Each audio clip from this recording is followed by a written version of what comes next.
മരുമകൾക്ക് പ്രസവവേദന വരുമ്പോൾ അമ്മാവിക്ക് വീണ വായന എന്ന് പറയുമ്പോഴേയാണ് കോൺഗ്രസിൽ സുധാകരൻ തെറിക്കുമെന്നായപ്പോൾ സതീശൻ എവിടെയാണ് എന്നുള്ള ചോദ്യം ഉയരുന്നത്. വീണ വായിക്കുകയാണ്. എന്താണെന്നല്ലേ, ഒരു ദൃശ്യം പുറത്തു വന്നിട്ടുണ്ട്. മാധ്യമങ്ങളിലൂടെ സുധാകരനെ പുകച്ച് പുറത്തു ചാടിക്കാൻ വേണ്ടിയുള്ള സർവ്വതന്ത്രവും മെനഞ്ഞതിന് ശേഷം സതീശൻ മാധ്യമ കോലുകൾക്ക് മുന്നിലേക്കേ വരുന്നില്ല. അപ്പോൾ ചോദിക്കും, സതീശൻ എവിടെയാണ്? ഇനിയിപ്പോൾ ഓസ്ട്രേലിയയിലെങ്ങാനും പിന്നെയും പോയോന്നു? ഇല്ല, സതീശൻ മനസ്സ് നിറഞ്ഞ് പ്രസന്നവദനായി ക്ഷേത്ര ദർശനത്തിലാണ്. ദൃശ്യം കണ്ടേ. സ്വാഭാവികമായിട്ടും ഞങ്ങൾ തമ്മിൽ ഒരു പ്രശ്നവുമില്ല, ഞങ്ങളിപ്പോൾ ചങ്കും ചങ്കുവാണെന്നൊക്കെ സതീശൻ ഇടയ്ക്കിടയ്ക്ക് വിടുന്നുണ്ട്. പക്ഷേ ഒരാളെ മാറ്റാൻ പോകുന്നു എന്ന തരത്തിലൊക്കെ വലിയ ചർച്ച നടക്കുമ്പോൾ സന്തോഷവാനായിട്ട് അദ്ദേഹം ക്ഷേത്ര ദർശനം നടത്തുന്നതിൻ്റെ വീഡിയോ സ്വമേധയാ പങ്കുവച്ചിരിക്കുകയാണ്. അതായത് ഉള്ളിലെ ആഗ്രഹം സബലീകരിച്ചതിന് സ്വാഭാവികമായിട്ടും ചെന്ന് കണ്ട് നന്ദി അറിയിക്കണമല്ലോ. എന്തൊക്കെ വഴിപാടുകൾ ഞാൻ നടത്തി, എത്രയെത്ര ഏലസുകൾ കുഴിച്ചിട്ടു, എത്രയെത്ര കൂടോത്രങ്ങൾ ചെയ്തു, എത്രയെത്ര വഴിപാടുകൾ, എത്രയെത്ര തുലാഭാരങ്ങൾ. ഒടുവിൽ ആഗ്രഹം സബലീകരിക്കുകയാണ്. എൻ്റെ മുഖ്യമന്ത്രി കസേരയ്ക്ക് എതിരാളിയായിട്ട് ഒരു ഭീഷണിയായിട്ട് നിന്ന വ്യക്തിയെ തെറിപ്പിച്ചതിൻ്റെ സന്തോഷം സതീശൻ്റെ മുഖത്തുണ്ടോ ഇല്ലയോ എന്ന് നിങ്ങൾ തന്നെ നോക്കിപ്പറ. മനുഷ്യരായിട്ടുള്ളവർ ചെയ്യുന്ന പ്രവർത്തനമാണ്.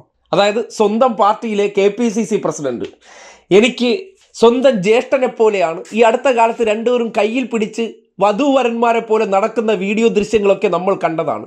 ഒരു പ്രശ്നവും ഇല്ലെന്ന് പറയുന്നുണ്ടെങ്കിൽ ഇടയ്ക്കിടയ്ക്ക് ചില ദൃശ്യങ്ങളിലൂടെ പോ മൈ ഡിയർ എന്ന് വിളിക്കുന്നതൊക്കെ നമ്മൾ കേട്ടതെങ്കിലും അവർ തമ്മിൽ ഒരു പ്രശ്നവുമില്ല എന്ന് നമ്മളെ വിശ്വസിപ്പിക്കാൻ വേണ്ടി മാധ്യമങ്ങളെ ഉപയോഗപ്പെടുത്തിയും ചില ദൃശ്യങ്ങളൊക്കെ ഷൂട്ട് ചെയ്ത് നമ്മുടെ മുന്നിലേക്ക് അവതരിപ്പിച്ചിരുന്നു. പക്ഷേ യഥാർത്ഥത്തിൽ കൂടെ നിന്നവൻ വീഴുമ്പോൾ ആ സന്ദർഭത്തിൽ തന്നെ ഞാൻ നടത്തിയ കൂടോത്രങ്ങൾക്ക്, ഞാൻ കെട്ടിയ ഏലസിനും, ഞാൻ വെടിക്കെല്ലാം സംതൃപ്തിപൂർവ്വം നന്ദി പറയാൻ പോകുന്നുണ്ടെങ്കിൽ ആ മനുഷ്യരെ കുറിച്ചൊന്ന് ആലോചിച്ച് നോക്കിയേ. കൂടെ നിൽക്കുന്നവൻ വീഴുമ്പോൾ അതിൽ വല്ലാത്ത ആത്മനിധിയും സന്തോഷവും സതീശന്റെ ഉള്ളിൽ ഇങ്ങനെ നിറഞ്ഞു തുളുമ്പുകയാണ്. ആ മുഖ്യമന്ത്രി കസേരയ്ക്ക് ഭീഷണിയായിരുന്ന ഒരുത്തരെ കൂടി ഞാൻ വെട്ടി വീഴ്ത്തി എന്നുള്ള സന്തോഷം.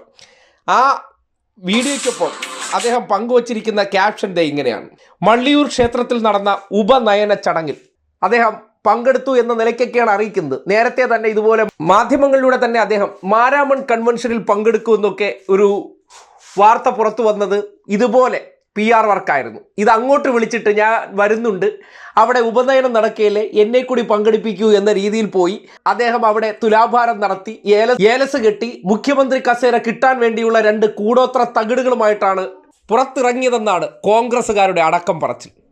എന്തായാലും സതീശൻ്റെ ഈ പ്രവർത്തനം കണ്ടിട്ട് കോൺഗ്രസ്സുകാർ തന്നെ കരുതിയിരുന്നോളൂ, കൂടെ നിന്ന് കാലുവാരുന്ന വ്യക്തിയുടെ യഥാർത്ഥ മുഖമാണ് നിങ്ങൾ ആ ചിരിയിലൂടെ കാണുന്നതെന്ന് പറയേണ്ടി വരികയാണ്.